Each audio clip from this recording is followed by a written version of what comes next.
Hello, everyone, and welcome back to the Global Gaming Network. I am your host today, Michael Tumbleweed Kepley, and we're going to talk about all the things that make games and esports great. But today, we're going to hone in on one thing from a developer that we all know and mostly love. I'm talking about the newest extraction shooter, Marathon from Bungie. Let's get into it.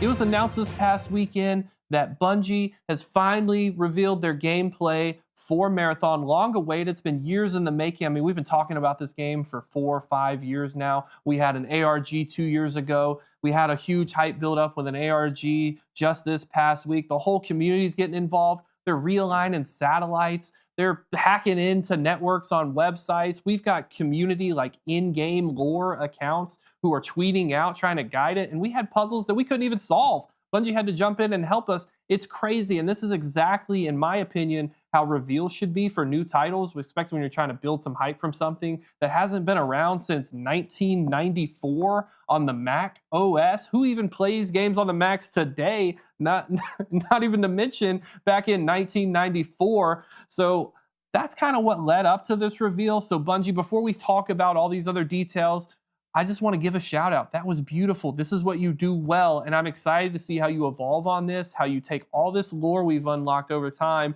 and you're going to continue to evolve on it to build this universe that you're in. But now that's enough about the reveal. What you guys want to hear about? It's the gameplay, right? So let's just go ahead and jump right into the game itself. And I want to start with the topic of the look of the game, right? This is a very divisive topic. And I think that it's going to be one of the things that drives a lot of players away from the game, but also drives a lot of players to the game. I think it's great that Bungie took a very unique, creative approach to this art style here. The runners are very unique, right? The guns, they're really blocky. It kind of reminds me of like Roblox. And one of the notes that they said during this reveal is they really wanted to pay homage to that old state back in 1994 with those graphics. I looked up Marathon in 1994. I didn't play it. I don't really see the similarities, but these guys made that game, right? So I'm going to assume and trust in their judgment there that they're going to leave themselves open to a lot of flexibility. They're not going into the standard like, oh, are our agents hot? Do people want to do them? Or, hey,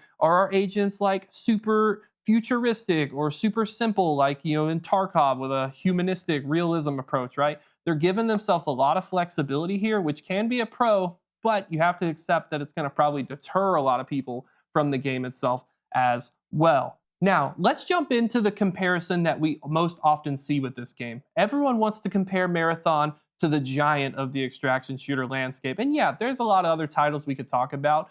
Probably the second highest is probably going to be Hunt Showdown, but I mean, that game's really small in comparison to Tarkov. So let's look at the comparisons here for the sake here. People are criticizing Marathon. You're dropping with 4 maps, right? Oh, 4 maps. There's not a lot of replayability there. Tarkov, when it came out, 3 maps. Okay, so for everyone who's trying to draw that criticism, that's not even comparable. Oh, but I'll entertain you a little bit farther, right? Let's go into the player counts. Customs, a map on Tarkov. You can have up to 12 players. In Perimeter, on there, you have 5 teams of 3. That's more players. Woods, up to 14 players. You have Dire Marsh, which is another map that has up to 15 players. Factory, their smaller map, up to 8 players. Marathon has a small map too. And then possibly one of the most popular maps on Tarkov today that wasn't included back in its original release is Labs, which is their kind of big, heavy loot, PvP-centric map. Marathon's launching with that map, right? So that's going to be a 4th map that you can play. You're going to have plenty of PvP-focused stuff, and that is who this game is made for, right? This is for PvP players. If you care about PvE, sorry, you're in the wrong space. I talked about this a few years back when Tarkov released the Unheard Edition. PvP, everyone's all getting butthurt because they don't get it included. They have to spend a little bit more money. No one cares about it. The people that are drawn to this game are drawn to PvP. They don't want to play PvE. They don't want to go and face little robots. They want to come, kill you, pop your head, take your dog tags, mount it in their stash, right? And with all its glory, trade it up for quests, exchange it for loot. They want to see in their dog tag case, hundreds and thousands of kills because that is what people play extraction shooters for. If you're going in there, you're killing little dinky bots all the time,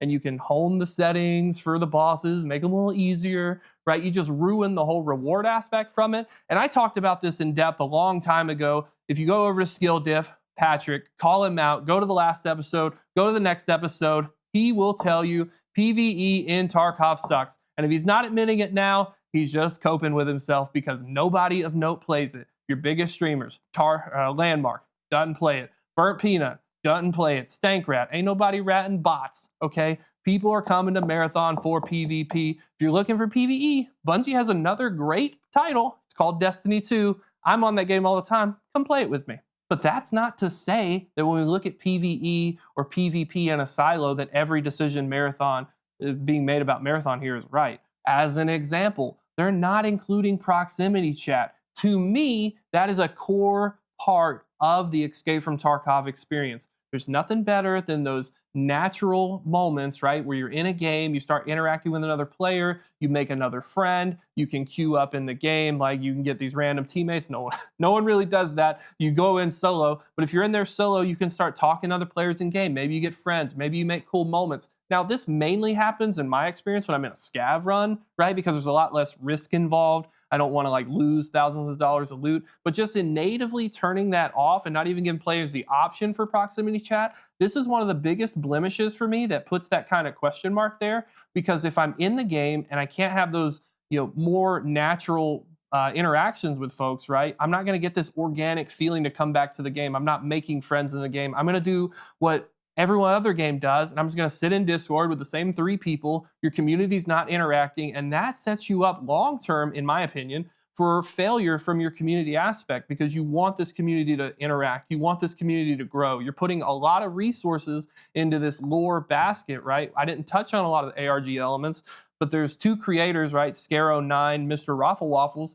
who did a fantastic job of bringing thousands of people together, and through some of these websites that we unlocked that may play part later on into the lore in Marathon. I mean, they're really taking, dare I say it, a Star Citizen approach to it, right? Where you're having lore for gun manufacturers, you're having lore for these different faction groups in the game, these different parts and components that are being made. There's lore for them. There's like food vendors that have lore. So they're really trying to build out this flush world full of lore spots here and there. But if you're not letting your community come together and enjoy that together, it just sucks, right? So put proximity chat in the game. If people are going to be toxic, they're going to be toxic. They're going to find ways to be toxic, right? Just get ahead of it, put proximity chat in the game, and then if worst case, let people opt out of it, right? But don't take away the experience for everyone else. That's going to set you up for long-term failure. So then when we look at the overall picture, the response from the community,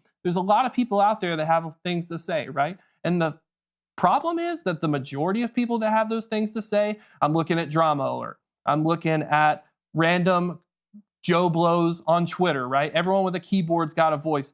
All these people hating on this game, if you go look at the people who have actually played the game, the people that were a part of the playtesting alpha in the past few years, all of these players are saying what they can, but the message is all the same. It's a good PvP game. The movement is clean. The guns are good. It's got some good balance to it. For now, we're going to touch on that in a moment. But everything is looking positive with the exception of maybe the depth of the game. What's going to keep me coming back year over year, just like in Tarkov? Tarkov, I think, gets around this through a wipe mechanic type system. We don't know if Marathon will have that yet. We don't know if every year it's going to reset the game. Everyone's starting from the simple. And even Bungie, I don't think knows that. And so there's a tweet that from Bungie that we can reference here, where Bungie says that they'll eventually get more runners. They're eventually getting more weapons, but they don't really know the long-term plan themselves. So when you go in to buy this game, which by the way, it's not free to play, that's totally okay. Probably $40 price tag is what I'm guessing it at. I actually hope it's a little lower, but 40 feels like a nice spot. If you're going to buy it for $40 and your devs are right now saying for something that comes out in September of this year, September 23rd, if I remember correctly, they don't know the future. They don't know what the battle pass is planned. They don't know if they're going to have more runners, more consumables, more implants. that doesn't give you, a vote of confidence to buy the game at $40. So if you are a little hesitant, maybe hold off, right? Let the community make that early investment. Tarkov as an example. I bought Tarkov back when it was like $20. Why did I buy Tarkov for $20? Easy. They promised me this huge vision. They promised me this huge roadmap. I knew it was coming. I knew there was like 10 to 12 maps coming. I knew that eventually, hopefully, they were going to have this world where you could travel between the maps, right? And it felt open and vendors were in the actual real world, right? You'd have to go back to the traders in your stash. If they ever get there, they get there. If they pivot, they pivot. I'm fine with that. But Marathon not knowing, that is not a vote of confidence for longevity. And so it's going to make players even harder to sell and buy your game. All right, so let's bring it all home, right? Let's talk about what we mentioned here. We talked about the art of the game. You're either going to love it or you're going to hate it. It is what it is, right? We talked about how it compares to the other big extraction shooter, Escape from Tarkov. Release to release, Marathon looks like it's at a great starting point. We'll see where it's at in 10 years or whatever, as long as Tarkov's been here. Who it's for? It's made for PvP players. If you're a PvE player, get on. Go play Destiny. Go play something else. You'll be fine. And then the community response. There is a lot of negativity, but the people that have actually played the game are very positive, looking forward to it. It gives people like me hope to spend $40. And that's all we have time for here today. I've been so grateful to be your host here for this time, taking the place of Ty's host, Andy, who always does it proper. I'm, once again, Michael Tumbleweed Kepley. Come find me on Queued Up. Go check out our other shows. Go see Patrick. Tell him he's wrong about PvE on Skill Diff. Go check out Hard Stuck. You got some great guys over there with some polarizing opinions. Let us all know your feelings on Marathon, because we're going to be there $40 in. We're going to be there on day one, crushing it, slaying you guys out, taking your dog tags, whatever it is. That's it. Thank you. Have a great one.